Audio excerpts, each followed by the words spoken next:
Bonjour à tous mes gourmands, j'espère que vous allez bien. Alors aujourd'hui je reviens vers vous avec une toute nouvelle recette, la recette du gâteau zébré au chocolat et à la noix de coco, appelé aussi zebra cake. Quoi de plus facile à réaliser que ce gâteau?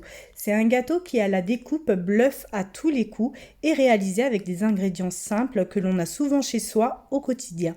Ce gâteau est réalisable à toute occasion, que ce soit pour une fête d'enfants, un goûter en famille ou encore le petit déjeuner. Alors c'est parti pour la recette. Il vous faudra 300 g de farine, 250 g de sucre cristallisé, 3 œufs entiers, 65 ml d'huile de tournesol ou alors d'huile végétale, 200 ml de crème liquide, un sachet de levure chimique, un sachet de sucre vanille, 20 g de poudre chocolatée et pour terminer, il vous faudra 50 g de noix de coco râpée.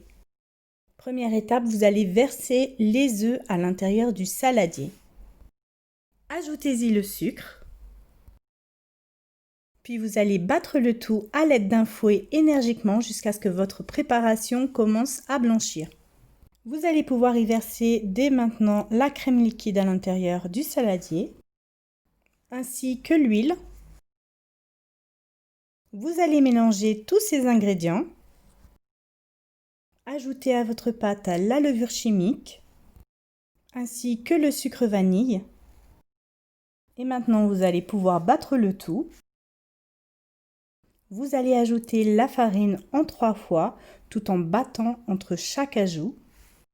À la fin de vos ajouts, vous obtiendrez une pâte d'une texture assez épaisse.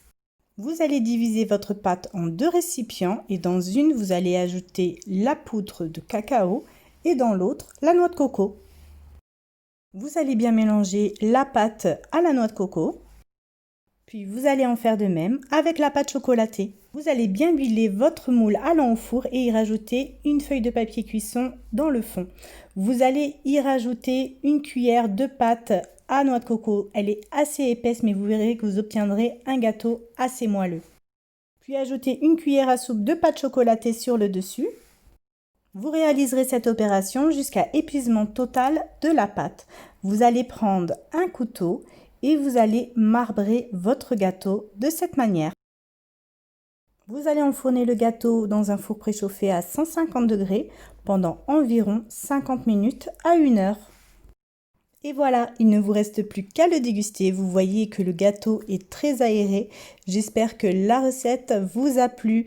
Vous pouvez retrouver mes recettes sur mon blog lesdelicesdekenza.com.